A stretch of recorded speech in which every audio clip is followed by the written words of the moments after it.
On our agenda today, we have for the Morgan County Redevelopment Agency to discuss and make a decision on the Green Village Community Reinvestment Area and budget. And we have a presenter or answer any questions, Marvin Elgin, and then also Adam Long, who is the attorney representing Morgan County RDA, right? Great. The floor is yours, Marvin, I guess.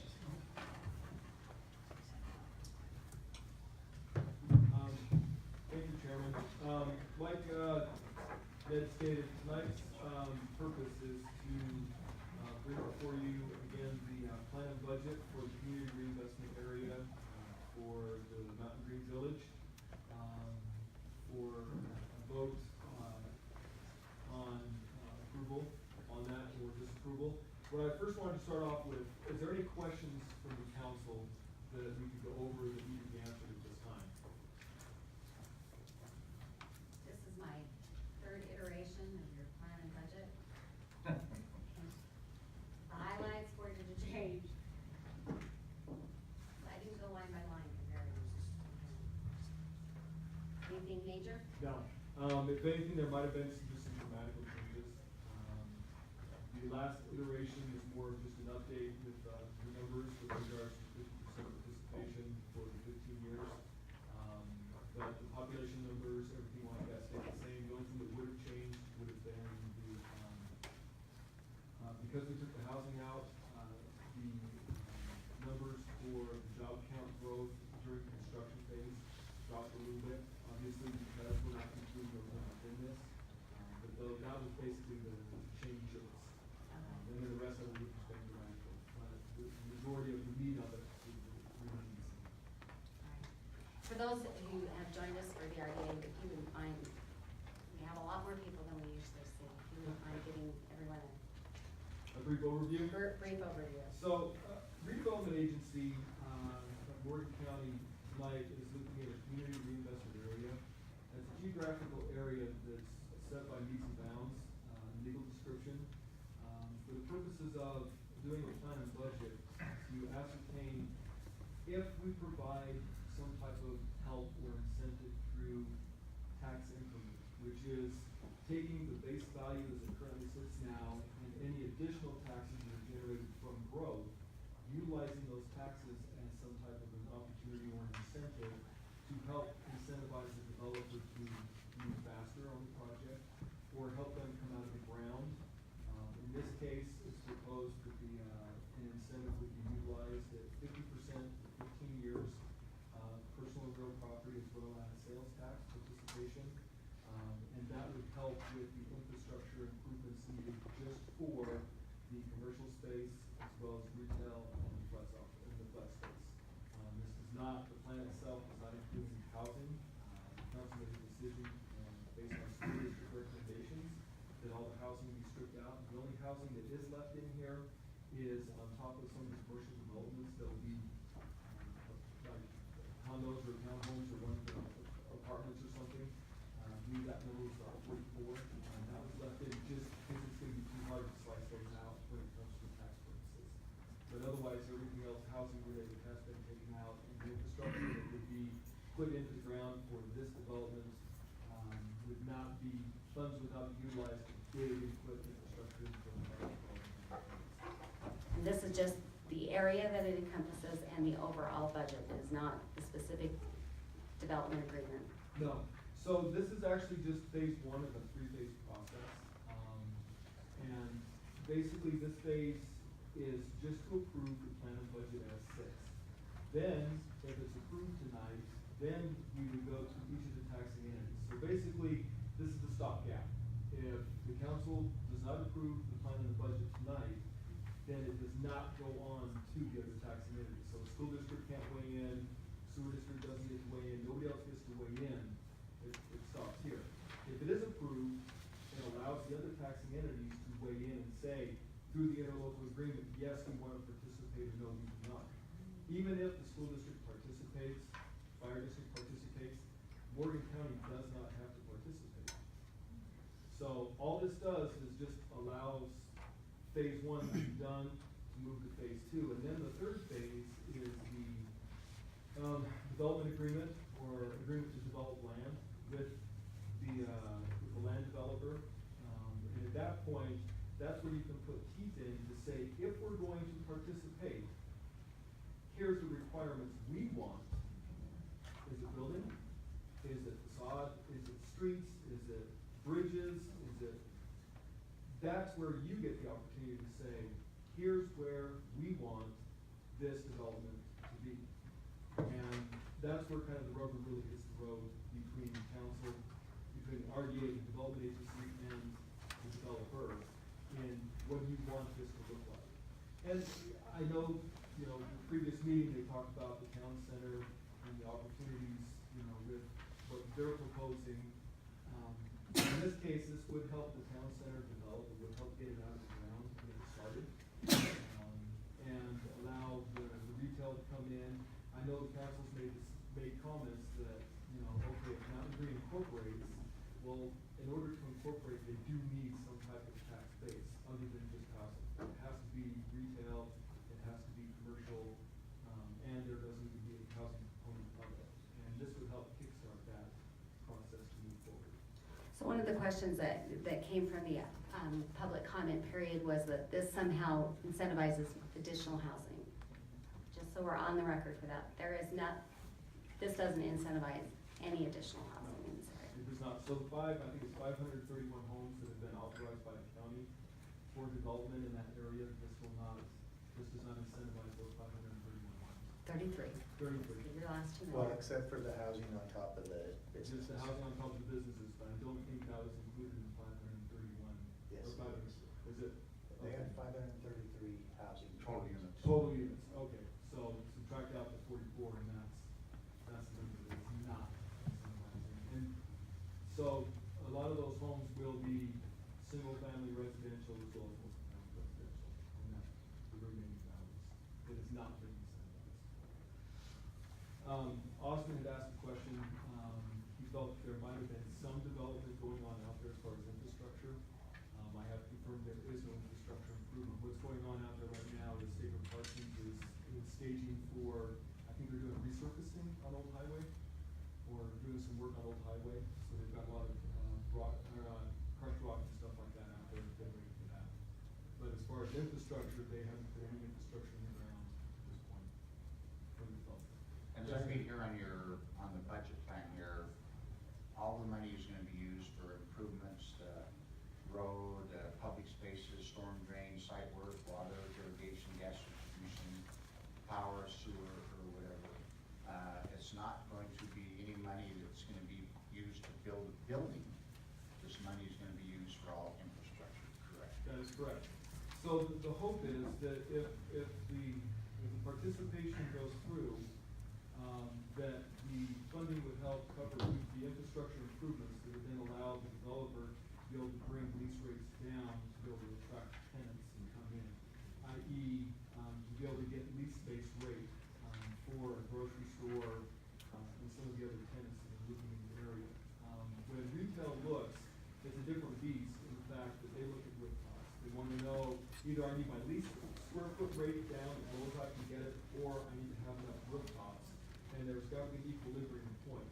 And so what the hope is that this will help bring the lease rates down enough, and as the housing comes in, they hit that equilibrium point, and everybody will be successful that comes in that area.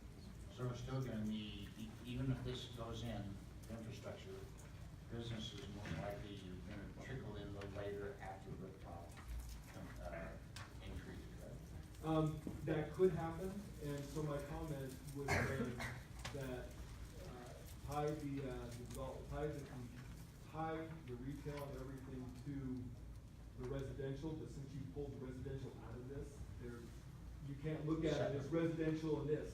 You've got to look at this as this is the piece. Yeah, this is just commercial. Yeah, you can't tie it to residential any longer because it's all been pulled out. Okay.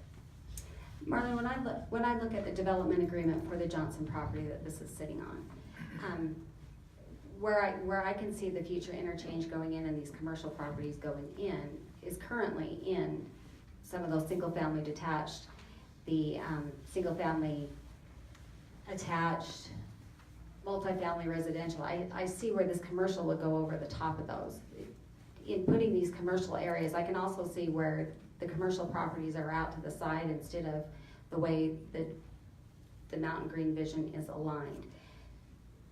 And what is there, my understanding, so correct me if I'm wrong, my understanding is this is a way, because he is legally entitled at this point to do what's in his development agreement this way, if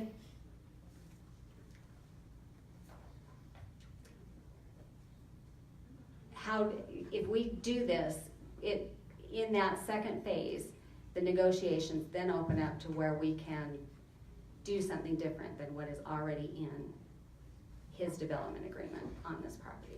That would be the third phase, and yes, that would be tied to the tax increment fund. So that would allow you to say, he has to enter into, in order to get the tax increment financing into a development agreement. And that would allow you the opportunity to say, we would like this to look this way and this to look that way. So, and is that based on what is already in the Johnson Development Agreement, what we are asking for in the DAT, or where we were trying to get to in the DAT, that's an upgraded infrastructure than what is already allowed in his development, than what's legally Correct. standard. So what's in The legal the development standard. agreement, is what is the standard for being held to right this second. If the CRA is approved and phase two, local agreements are entered into with different taxing entities, so that there is tax increment to be provided as an incentive, then a developer would enter into phase three and say, okay, there's enough money coming in that quantifies me to enter into the development agreement, and we agree that we want to do the bridges, the walkways, and this and this. But if phase two and phase three don't happen, then the only thing that's on the docket right now is what's currently in his agreement. And that's the only thing that you could hold him to. So the other part of this, part of this piece that's in this is owned by other property owners. They fall within the interchange area. Part of what I understand is in the proposed budget is the ability, is a section to make those owners whole. Correct. So part of the redevelopment agency, per se cannot purchase the homes, but what they can do is cover the value above. So if the owner's asking $400,000, but the appraised value is only $300,000, the redevelopment agency can cover that other $100,000 gap. So that's what the funding could be used for. I believe there's 4 homes. I'm not sure the UDOT is going to acquire any of those homes, or the developer would have to acquire those homes. But some of that funding could go towards making those homeowners whole, so that they can purchase the property and continue development, as well as the infrastructure costs. Mr. Chair, make a motion we do not approve the Mountain Green Village Community Reinvestment Area Plan and Budget.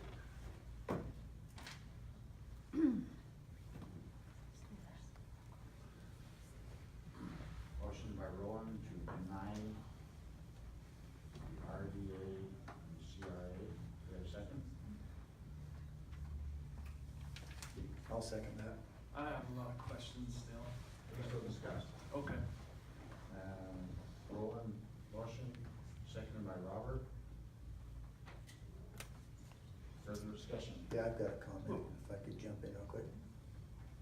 Well, I'm just saying, because my motion, we've raised our county taxes. We're just getting ready to put a ramp tax to help fund our recreational bill. I don't see how we can turn around and give $8 million to a developer to let them come in. I just can't see how that can work. That's my opinion, that's where I'm coming from. And then what I'd like to say is, remember Meekum asked and had you clarify what the actual incentives would be used to pay for, how it's infrastructure. You followed that up with a comment about how the hope, and I want to stress that word hope, is that the developer would pass those savings on to any potential business owners wanting to come in and lease from that developer. We have absolutely no control of whether that would ever happen. Is that true? That is correct. And whether or not that developer passes that on, most likely, is going to be based more on the market and what those people are willing to pay, whether it be housetops, demand, or just flat out the market saying they'll sustain it. And so this could entirely be absorbed, this savings could entirely be absorbed by the developer and never be passed on to anybody, is that correct? That is correct, but also based on, the grocery store, what we gather from the grocery stores, their lease rates are about $3 a square foot difference right now. Okay. Without the incentive, the grocery store. But we don't have an incentive, you're just hoping that there will be an Yeah, incentive. if there is, Correct. if there is. We previously did a similar program with the Dodge dealership. And that was directly with the dealership, with them building that, and the agreement was with them. There was no, in hope it would happen, the agreement was directly with them. So that was a little bit different situation than we're dealing with here. Member Haslam just brought up the taxes and what we're having to do to raise taxes to meet current service demands. The way this is written, as things happen, as this work is done, then that money's expended, then they get the tax incentives back after the fact, correct? We don't prepay them for anything. No prepayment, it's all Yeah. post-performance. But as soon as homes start going in the other portion, as soon as, which incidentally, we talked about how this infrastructure is not for those homes, but I highly doubt that there will be a separate set of water lines, sewer lines, power lines, substations built to feed those homes rather than just these commercial properties, correct? All of this infrastructure will feed those homes. It will not pay once it hits the edge of that property line where you're going into the homes, but it will pay to get it to that point. That's a safe assumption, correct? Yes and no. The other comment was made that the development can come after the houses have started. You have to have the infrastructure in the ground for the houses to start. So you're saying the infrastructure has to be in for the houses before I can start the retail development. It's So chicken and egg, which comes first. So you're insinuating that potentially they'll put that infrastructure in first for those homes so that No, commercial will be no, there. I'm not, I'm insinuating that the But that's home- where you're leading the that homes- discussion. The homes will have to have infrastructure put in Correct. before they can start. And this allows that to happen, that infrastructure can go through there to Well- provide that access to those homes. But the developer's not gonna put the infrastructure in until they have signed leases and everything else for the retail piece. And as Chairman Meekum said, the retail's gonna come slower than housing. So then So you're it takes saying the that housing, the it takes housing the will retail. have to come up with that infrastructure in a separate way other than through this A match. portion of it is probably gonna have to come on they're gonna have to figure it out on their own, yes. Okay, so as this development starts and as this trickle down comes in with this retail commercial, and I wanna make sure everybody understands, this is retail commercial, this is not industrial. The county has specific services that they have to start providing for that. However, we've just given the resources to provide those services away. And this brings us to those warnings that we've been receiving from other counties and cities saying Morgan County does not have a budget big enough to absorb those services when they're not collecting those taxes. And I understand that this is gonna come out of Greenbelt, so there will be an increase in tax from what we're collecting today, but we're not paying for any services on that land today. But we will start paying for services on those roads, we'll start paying for services to those residents, as well as those those retail commercial businesses come in, we'll have to start providing services to them. And so that's a concern that I have, is that we are saying, okay, we don't have enough money to provide the services to our current residents, but we're going to add more services, but any potential source of income that we might be getting from this, we're now going to give back to them for a considerable number of years. And so I'm not seeing how this is going to be a benefit, especially when we're only talking about retail, commercial, and then I'll address the council. If we want true tax base in this county, then we need industrial, commercial, not retail. Retail is a great sales tax source, but it is not going to help pay for those property taxes that the community is talking about over and over and over again. We've had a lot of people that stood up in the public comment period and they're talking about this tax base that's going to take the burden off of them. I brought this up in previous meetings. Ask Riverdale where their taxes are with all their commercial retail. Those people pay a lot more than we do, and their taxes keep going up, and their school district keeps doing bonds to pay for stuff. If you don't have that industrial, and I know you don't like me beating this dead horse, but if you want tax base that's gonna help take the pressure off of the people of Morgan County to fund these types of services that the property taxes are paying for, you've gotta have industrial, not retail alone. Retail is good, and we need retail, but retail is not going to take the pressure off of the people. That's what industrial does, because it's a straight tax base for property tax. This other gives us a lot of income in sales tax, but sales tax, not one penny of sales tax goes to the school district to build buildings and provide services for those students. That all comes off of property tax, and that comes back on the residents. And if that gentleman whose taxes were double here, or whatever he was saying, than they were in Layton, that's gonna just be the tip of the iceberg if we continue to grow without industrial. And I can support some type of incentivization in an industrial situation. I don't see it in a potential or a possible or a hope for retail residential, when really what we're going to get is homes out of this. That's my 10 cents. Thank you. So my concerns are kind of the similar way, I mean, the county, the school district's not gonna get the full value of this for 20 years. And so during that 20 years, if we got a lot of people that's moved in that area, we've gotta add on their schools, whatever. And St. Robert says, we'd have to provide the police, fire, and ambulance services, plow the roads, snow, or whatever, and not gonna have the revenue in the little schools. So let me address a couple issues. Number one, my farmland report saying, I'll send this to you. You pay $1.35 in taxes for every dollar you get back for houses. You do the numbers for the 500 plus homes that are going in. That ship sailed, it's gone. Commercial, retail, you only spend about 40 cents per dollar gain.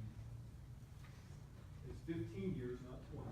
You're gonna have to show me that, where you got that, because The this. farmland report, it's a national study, I'll send it to you.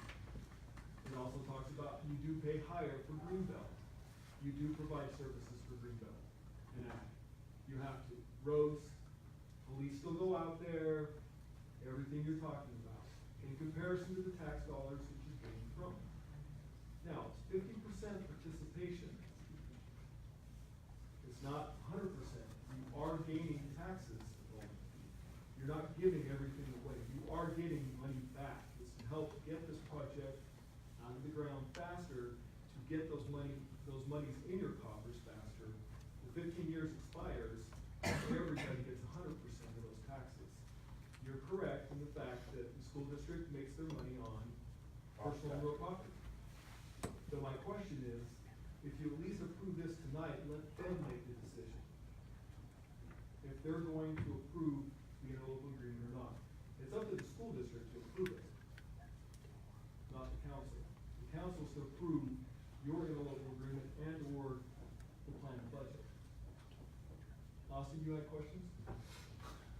Thank you. I don't know if they're questions or more concerns. Bring them up. Let's talk about it. I know that Ogden City is in the process of redeveloping downtown Ogden.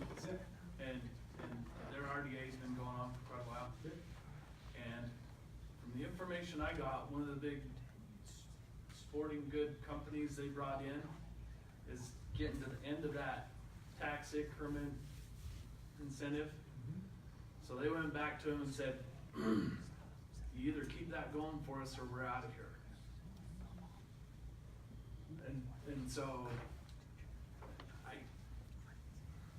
I'm a little concerned. I wish I had a crystal ball where I could say, okay, 15 years from tomorrow, it's gonna be all built out, and these guys are gonna be happy, and we're gonna have enough homes to support a Austin's Market, Austin's Fruit Stand, or I don't, whatever you wanna say, I don't wanna wanna call it. I'd say Walmart, but that'll cause a whole new bunch of Don't say hysteria. Walmart, don't say Walmart. So let's just say Austin's Round Valley Fruit Stand.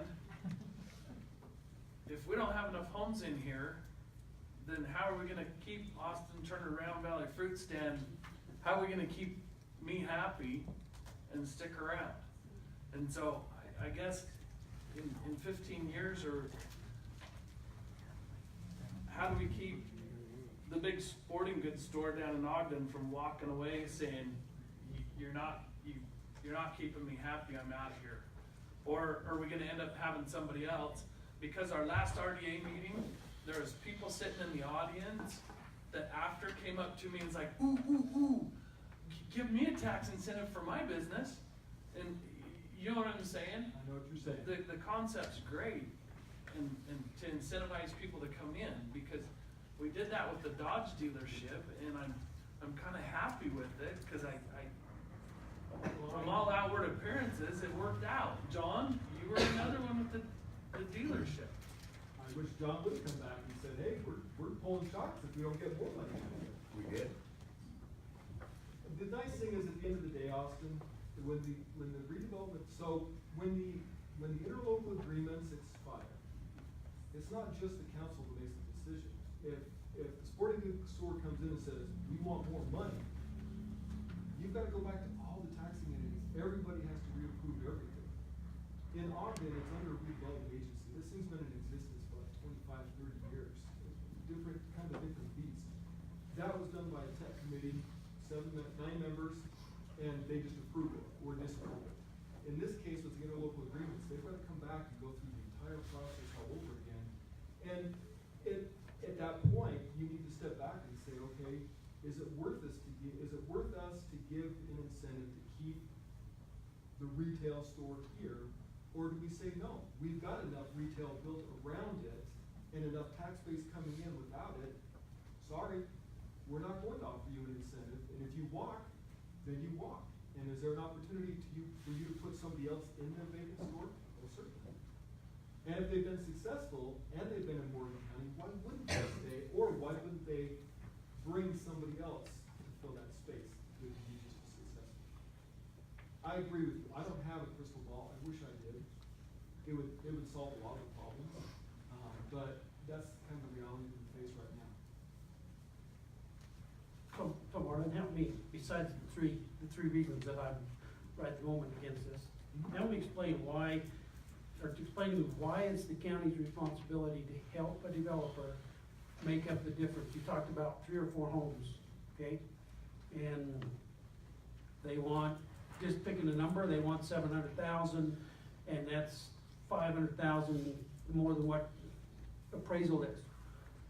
Why do I wanna take our taxpayers' dollars to pay that to the developer? And along the same line of this, why do I wanna pay the developer to put his infrastructure in? To me, if it's gonna work, it's just like when they do a subdivision. They've got it figured out. They know what it's gonna cost, they know how much they can recoup on their houses, everything else, okay? They're not taking a risk. Right. Okay? Well, now you want the county to incur that, and that's where I'm saying, I don't want to take our county tax dollars and pay for that. Help me understand why I want to. Okay, so the actual overall cost to the developer is about $16 million. That's for infrastructure, road construction, bridges, everything that's been kind of lumped in. Architectural fees, scrubbing, parking, lights, everything like that, non-revenue generating. they're only asking for $8 million, or the budget's only coming out at the $8 million. So whether they cover those costs through the other $8 million that isn't covered, or through this, if you look at just pure infrastructure, road, water, sewer, gas, electric, out of that 16 million, it's about $8.5 million. Now, on top of that, you have all the other ancillary things that need to transpire for development, scrubbing of land, again, architectural fees, the homes, everything like that the redevelopment agency can cover. So that's the first part of it. The second part of it is, in a housing situation, I'm gonna build a home, and I know the market's going to sell it for $350,000. So I know what my costs are, I know what I'm gonna make on it, I know I cover my costs, I'm good to go. In this case, it's market-based driven in retail. Let's take Austin's market. Austin's market might only pay $5 a square foot, yet it costs me $6 a square foot to build it, or to put it in the ground and everything else. That's a losing proposition for the developer. But if the incentive's in place, that brings that down to the $5 a square foot, where they can now say, wait, we've got this incentive coming in, let's cover the cost, we now can get Austin's market to come in, and now be an anchor tenant within the retail subdivision. So the risk is a lot higher for the developer in this case, in doing retail over housing. You're absolutely right, housing all day long. I can count my costs all day long, but in retail, it's a completely different beast, because it's all market-based driven. And what happens if traditionally within lease rates, you try and ratchet up the lease rates? It could be a 2-year, a 3-year, a 5-year. Prime example, Station Park. Station Park lost like 6 or 7 tenants because they hit their end of lease, and they said, oh, I gotta pay market rate now? I can't afford it. So they left. So that's the reason for this. If it was pure housing, it'd make dollars and cents. But where it's retail, it's really tough. And the developer is taking a larger risk in moving forward with it. That's why the ask for the incentive. Which brings me to a fear, is, are we needling a developer to do something that maybe he shouldn't ought to do right now at this point? I think the developer wants to move forward with it. I think the developer's done the market research to understand what the market will bear, and they understand at the end of the day, and here's the other issue. At the end of the day, if, again, go back to the if phase 1 is approved, we move to phase 2, all the interlocal agreements are approved, and then we know exactly what the tax, okay, the budget's about $8 million. The developer might look at it and say, we ran the numbers again, and that's not gonna pencil for us. We're not going to enter into the development agreement, and the whole deal stops at that point also. So at some point, the developer also has to take the risk when they enter into the development agreement to say, we're gonna perform. If they don't perform, they don't get the taxes. So you're out nothing. If they don't perform, it's post-performance, they don't get anything on the back end. Are we gonna have every developer, if there's several hundred acres still down there that's gonna be developed, are they gonna come in and want the same deal? So we could be 20, 30, 40 years, whatever, and that whole, because I voted against doing the RDA in April, because the boundary was the entire county of Morgan, which is still crazy. So any business in Morgan County can come ask the same thing. I've talked to a lot of businesses, and they've told me the same thing, Austin, is, hey, let me keep half of my property taxes for 20 years so I can increase my business. Well, a couple issues. Number one, if an existing business came to you, you already collected the tax, they would have to double or triple in size to make it even worth the time to take a look at creating an area. The second piece of it is, and then I apologize, I just lost my train of thought. I asked about everybody else doing the same thing. Okay, down in the so business. what I would recommend is that in all the areas that I've worked with, I've always put in a guiding policy that says, okay, you incentivize the first, you maybe take a look at the second. But after that, you start ratcheting down and say, okay, I've incentivized, I've gotten the nexus started, the nucleus is starting to grow, why do I need to keep incentivizing the example of Lehigh, but, 10 years ago, we gave Adobe a very large incentive. We haven't given any incentives. And we're still building 100,000 square foot, 150,000 square foot class A office spaces. And we told them no, because we created that nucleus and it's growing from there. And again, I would recommend that the council or the redevelopment agency take a look at creating a guiding policy that says, I want to follow in Robert's footsteps. We will only incentivize moving forward industrial space of X square footage that looks like this. Now, I wouldn't get to the nitty gritty to say it has to be composites and stuff, but you see what I'm saying, Robert? You basically then start driving it towards, this is what we want to incentivize. What if we go one further than that? Because the only reason that I support this is because this is the area where that interchange goes in. And we've talked about 4,000 additional units already coming in and what that does to the traffic in Mountain Green. And the only hope I have to take that to mitigate that impact on a rural community is to direct that traffic off of Old Highway. And if you're talking about, with the change in legislation this past year, we were never gonna qualify on traffic count alone in Morgan County. We were just never gonna get there. But if you talk about the economic impact incentive that now comes with this new legislation, that puts this back on to the docket for qualifying. That's 46 million, and I don't think Morgan County is coming up with 46 million for an interchange on its own.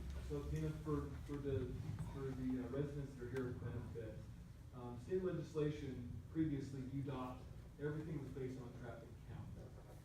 Under new legislation, UDOT is now taking a look at economic impact. And they're finally realizing that as economic continues to grow, we need to start looking at these traffic interchanges and opportunities.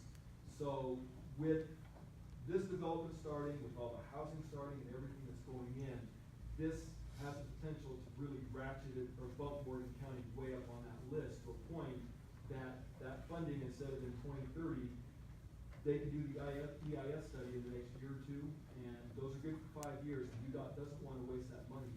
So within that time frame, they will come up with 46 million and put the interchange in. And you're absolutely correct, it would take the traffic off of Old Highway to make it a thoroughfare going on up. Now, you're still gonna have the homes that are here, they're still gonna utilize Old Highway.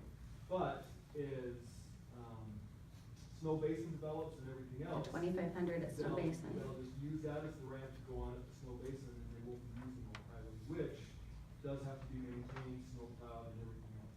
And I'll point out to the council that in the Johnson Development Agreement, those requirements for them to keep that interchange area open, that right-of-way open, expired January 1 of 2017. And without it being indicated under a UDOT project, on January 1, 2017, they only had to hold it until 2020, and it's not.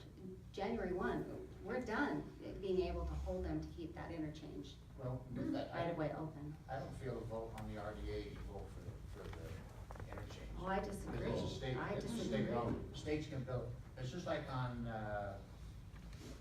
Highway 89, UDOT's given about 132 homes. So to me, the vote on the RDA is not voting for against interchange. I would disagree. John and I have worked that project for 3 years. And every road leads to the economic impact of it. Everything we've done on it, it goes back to this. Without us being able to incentivize it somehow with the commercial around it, that's the argument we've made to the Transportation Commission, that's the argument that we've made to UDOT, this is the argument we've made all the way along, that based on the economic impact, that this is now a feasible project, because by the time we get there on traffic counts, Old Highway will have been made 4 lanes long before we get there on traffic. UDOT will build it when we vote. You guys, I- the last Wasatch Front Regional Council meeting I attended, which was last week, they are going to have the ranking and ratings done for the change in Senate Bill 136, which requires, and Darryl, if I'm missing things, you might straighten me out, but which requires the ranking and rating to go to economic development, jobs, and congestion. So, in talking with a bunch of guys from UDOT when we were down there after the meeting and during the meeting, they're gonna have these ranking and ratings ready to go. So traffic no more is part of the Traffic's equation. well, it's part of the equation. It's But not, it's not the driver. Congestion is the traffic, okay? What really tips the scales is jobs and economic development. So in talking to some of the people at Wasatch Front and to UDOT, they said exactly what Marlon says. This has a tendency to push the Mountain Green interchange way up. That being said, if there is no development there, it's gonna go back to 2035, 2040.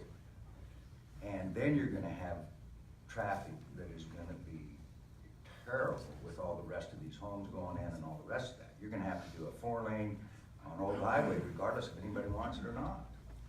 Because you're not gonna have an interchange if that economic development doesn't come. That's right out of UDOT's mouth. So, Who from UDOT said that? I'd like to verify that, because that's different than we've been hearing. Who was it? I'll get with you after, because I don't wanna say it in here. Why? Because I don't, because the guy told me that on anonymity, because he didn't want me to taint some of the other things that was Wait a going on. minute, so we're gonna base a decision on something said? No, what, you're gonna, that's common knowledge that that thing's not gonna come. If you don't, why would they build an interchange there if you don't have the This congestion? isn't common knowledge. You're saying that somebody on condition of anonymity made this comment to you, and you want us to base this decision based on that comment. If it's the new legislation, why is he having to hide his identity in order to tell you? Because they have not got the ranking and ratings done yet. So we so don't he- know what that's going to be. No, we This don't is know an what that assumption. is gonna be.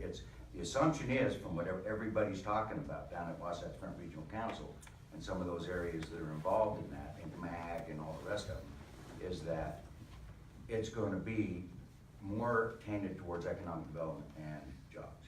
Because when the legislature debated this, there was a lot of discussion how that's not going to be the factor. It's going to be a portion, but it would be a very small portion. So Well, you're saying they're, that's changed now? they're gonna weigh them, I don't know how much percentage you're gonna put on economic development, how much you're gonna put on jobs, and how much you're gonna put on traffic. Well, we met the governor in 2 meetings, he told us the money he's gonna spend is gonna be moved in traffic. And I look at this way, if you drive through Salt Lake, Utah County, and UDOT, I would be very surprised, they're gonna spend $46 million on interchange when you drive through Salt Lake and Utah County morning and afternoon. Well, if you look at some of the projects that UDOT does, I don't think any of them ever pay for themselves. And this one pays for itself. Because the money that they get, we get very little money out of it for property tax and everything else. The state gets the majority of it because of sales tax and all that. But it's still gonna be done when UDOT wants. I don't think they're gonna do it because we want it. Not necessarily. Not, that's not, so I sit on Wasatch Front Economic Development Committee, and this has been a topic of conversation all the way along. And several of the people who sat on that committee at the state legislature, it wasn't just legislators who sat in on that committee in those rankings decisions. That was, there were commissioners from across the state, and they have made that very, very clear in all of those economic development meetings, that this is one of the reasons why they were doing this, so that they could start looking at projects that would pay for themselves over time. And they want to get out in front of the traffic problems instead of always being reactionary. And this gave them the tool to be able to weigh it that way. So it qualifies based on that.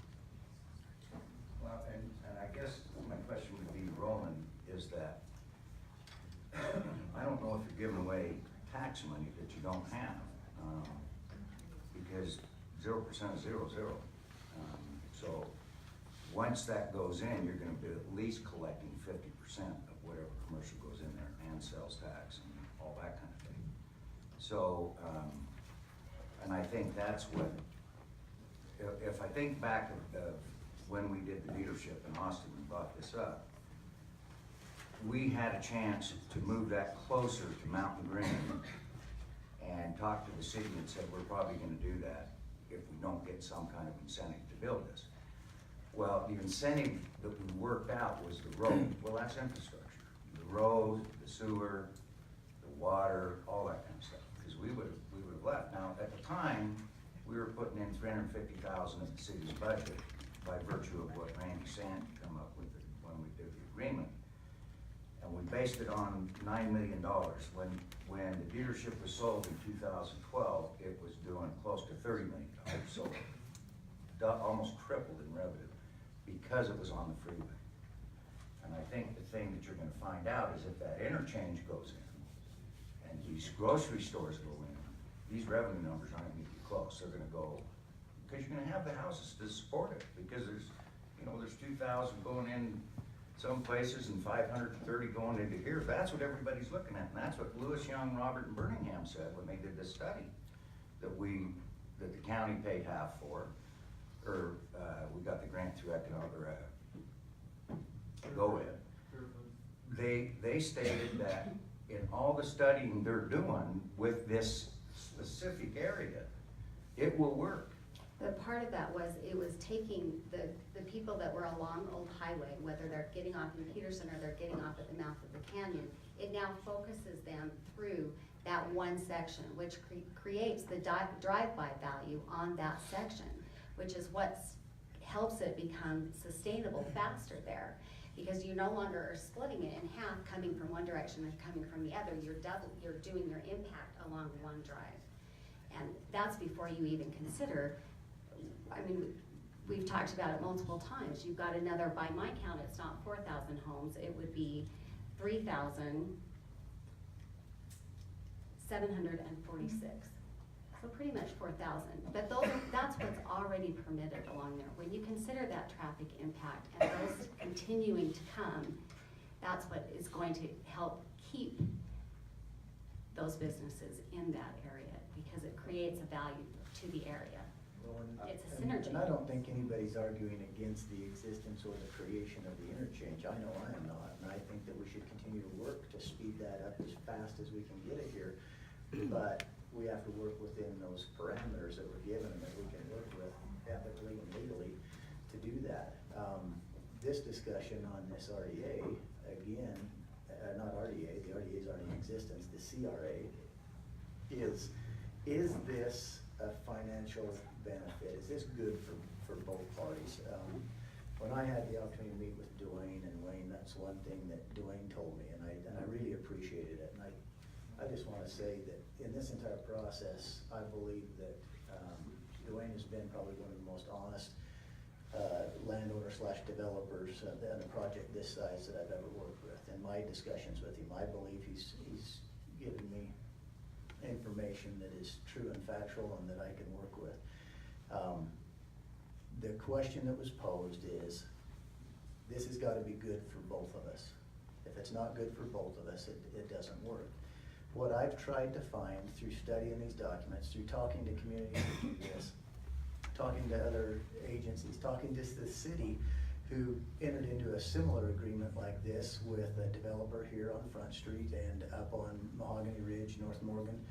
And that developer went bankrupt and left the city holding the bag, and they had to pay for the whole thing. Because once you get dependent on a project like this, somebody has to pick it up, because you can't just leave it hanging halfway finished. And what I've come up with is, I can't see the numbers working in favor of the people of Morgan County, because this affects every citizen of Morgan County.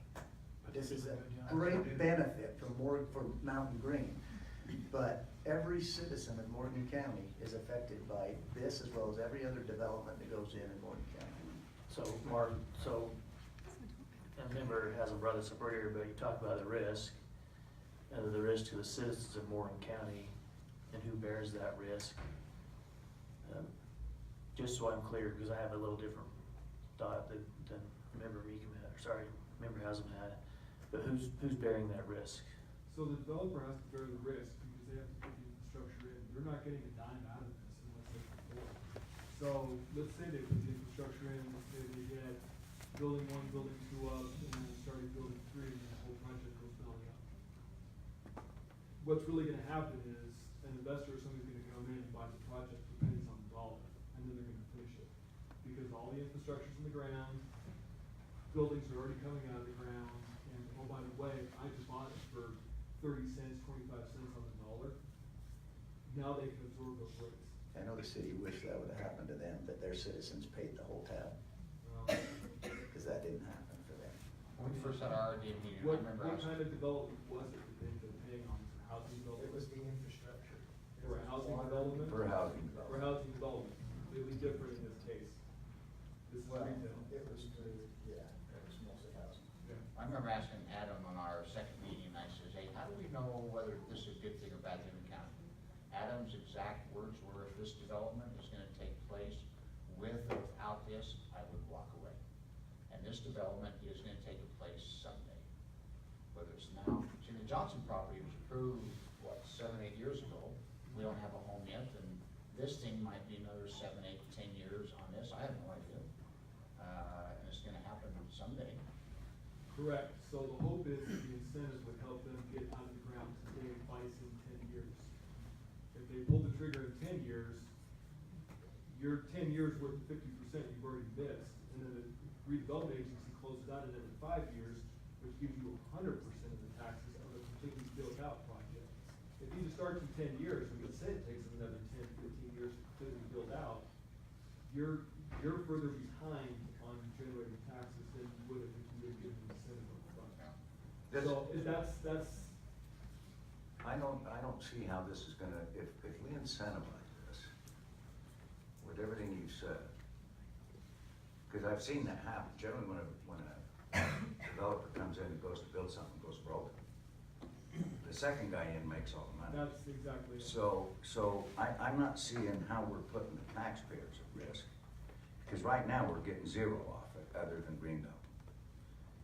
We're pretty much in the driver's seat, because if it goes broke, somebody's gonna come and pick it up, and maybe it hastens the interchange, which everything that I'm looking at says it's gonna. So, and then the other thing is that in the meetings I've had with Dwayne and Rillin, Gardner, and some of the other people that are around this thing, the first diagram, or the first drawings I saw are a whole lot different than the drawings we're looking at now, from stuff that we've said, you know, put some flex space manufacturing in there. So it's gonna have flex space manufacturing.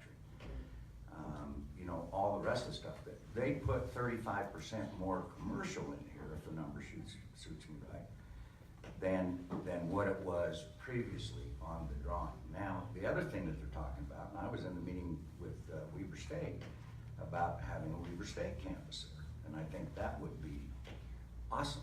So, and that's already been somewhat negotiated, you I know, actually on. talked to some members, the vice president of Weber State in charge of all that, and they said there's absolutely no way they're ever moving Weber State off of the Morgan High School campus and moving it over there, so that's not an issue. Well, I was. Mr. Chair, we go.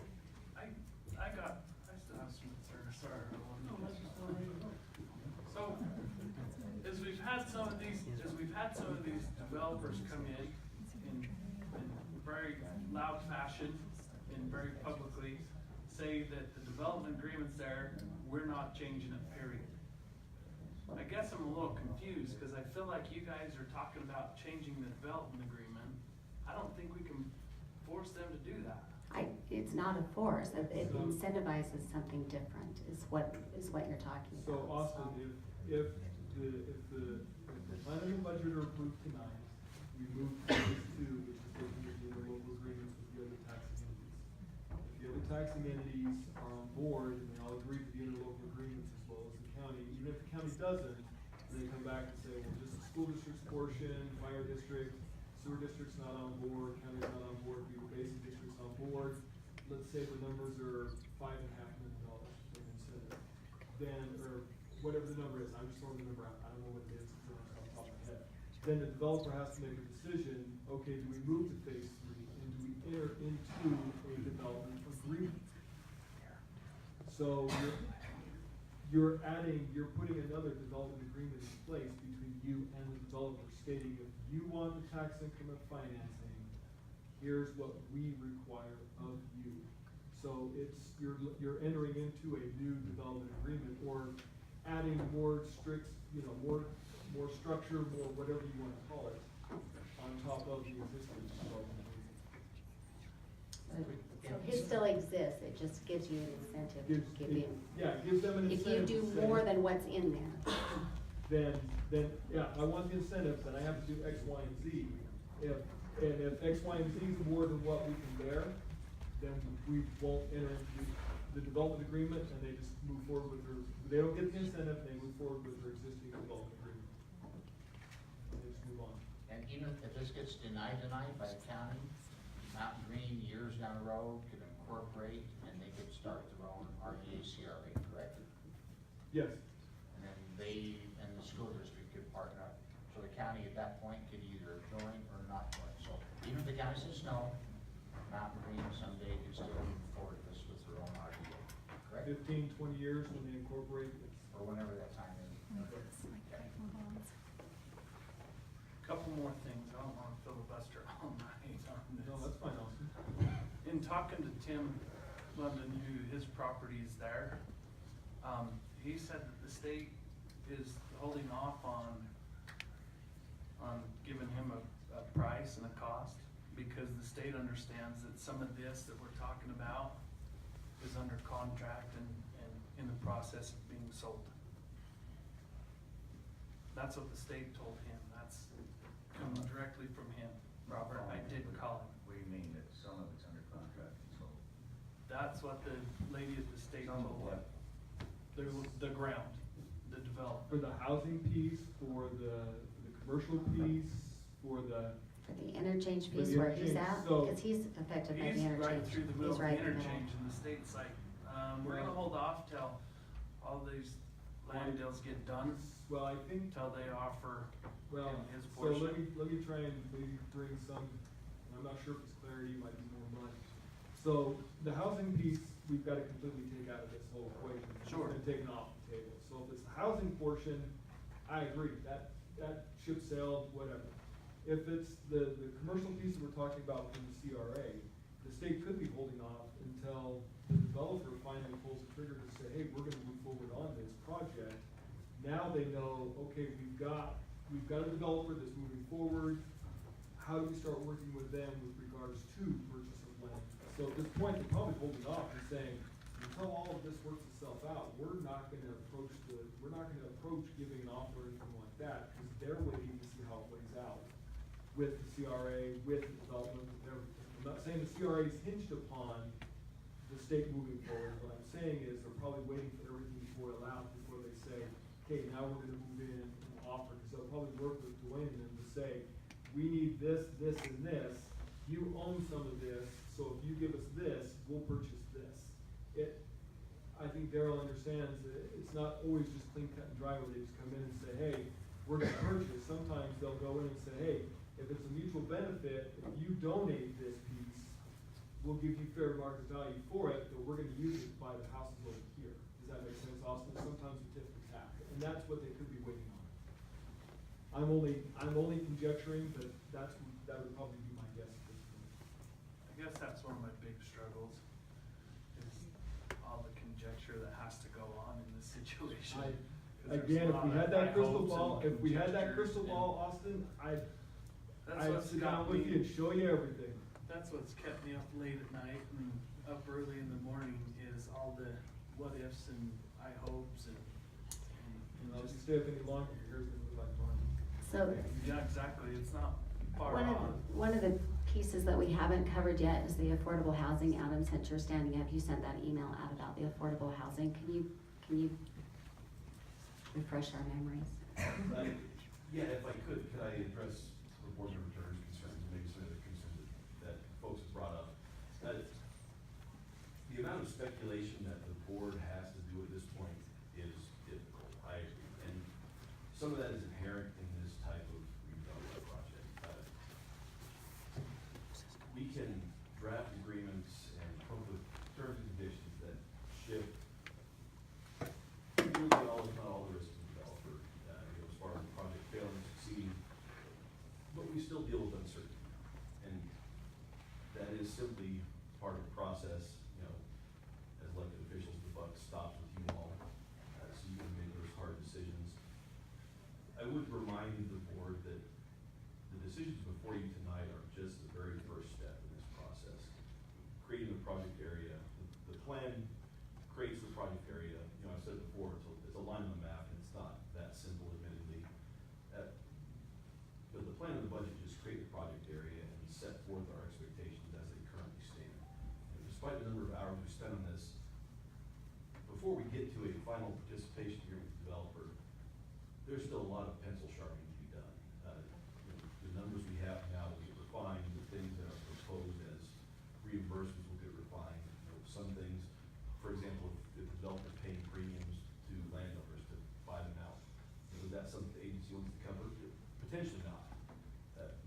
decision is still some ways down the road.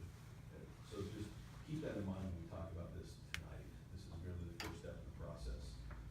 As to the housing allocation, and previously we touched on this briefly, redevelopment projects since 2016 have a mandatory, we call it an affordable housing allocation. In effect, what that means for us is if this project area were to happen, 10% of the money the agency receives has to get set aside for use for certain affordable housing related expenditures. For the public, will you explain who the agency is? Sure. So, right now, we're in a redevelopment agency meeting. So the county council is sitting as the agency board. It's a separate, technically a separate legal entity, but it is governed by the same people in the same room at the same desk. So that the agency and the county are technically separate entities.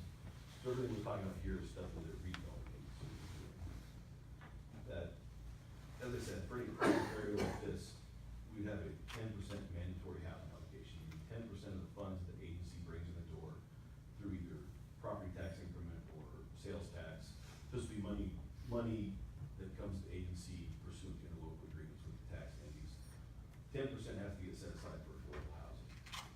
That's a really difficult topic in many communities, but it does have a fair amount of flexibility. Probably the low-hanging fruit is that money can be used to reimburse the county for its contribution to the Homeless Shelter Cities Mitigation Restricted Account. That's a mouthful, but what that requirement means in practice is that the county, regardless, is obligated to pay 1.8% of its sales tax revenue to this homeless shelter fund. Some of the tax increment generated by this type of project can be used to reimburse the county for that. You know, real rough numbers, that contribution to the county is $22,000 or $23,000. So of the $50,000 or $60,000 of tax increment this project area would potentially generate, or that the agency would receive on a given year, 40% of that would be used to reimburse the county for that homeless shelter payment. Other things, when we talk about affordable housing, it's based on median household income. So when we talk affordable housing here, that's tends to be in the mid $60,000 household income range. We've come up with a variety of options that can be useful. For example, under that called $65,000 cap, you have school teachers, lots of public servants, police, firefighters. That money can be used not for what we think of as low-income housing, sprawling apartment complexes or income restricted housing, but it can be used to incentivize public servants, or I said police or firefighters, to live in Morgan County or even simply able to live in Morgan County. So, Adam, help me understand the oversight on that distribution. So can a member of the school board be on that so that they're part of those decisions? It's not required. Nothing would prohibit that. That money is under the control of the agency board, so under the control of this body. Input from tax entities would be fine. Nothing would require that, but certainly that's an option. And I'm happy to talk with, assuming this project moves forward, I'm happy to talk with creative solutions, how to use this money. But I think it could be put to good use within Morgan County, for the type of housing that the county envisions. So I just want to be clear, so the 10% comes out of the agency's amount that they collect after the 50% has already been incentivized? Correct, so, yeah, exactly. Hypothetically, the agency gets, say, $500,000 in a given year. $50,000 of that has to get set aside for these affordable housing type uses. So the agency would then end up with 200,000 instead of the 250,000 that they would be able to use for their normal taxing services. No, That it goes on 10,000 the other side. It's on the other side. It's the money that we're. I missed that train, but, so hypothetically, the project generates $1 million of new tax revenues in a given year. Agency gets half that, so the agency's getting $500,000. Oh, of their 500, okay. Of that $500,000, 10% has to be set aside for these affordable. So they get services. 450,000 instead. Correct, 450 would then be available for encouraging development in whatever. Gets the infrastructure. Correct. Any further discussion? A motion by Roland that this be denied, seconded by Robert. All those in favor to deny, say aye. Aye. And those who are opposed? Nay. Nay. Clarification. Then say what's your vote? Aye. Aye. Roland? Aye. Roll call. Nay. I'm an aye. Aye. Nay. Nay. Nay. And it is denied. Yes, the RDA and the CRA. Make a motion to adjourn. Well, we gotta talk about some business as far as paying bills. I mean, we Well, need to. council did that. So the RDA is done, we're gonna do, so you're doing RDA bills. Yeah. So we're gonna talk about RDA bills. I'm not sure how much there is and how much you have. Well, you just got to check. So we need to pay those, we need to authorize those warrants, to pay those bills, out of the money that we've received from the developer. So I move to do that. You want to say with that? I think so, yeah. Any further discussion on when to pay these bills? Yeah, release payment on all that stuff. So we'll get that ready. Yeah. All those in favor say aye. Aye. Opposed? Perfect. Who seconded that?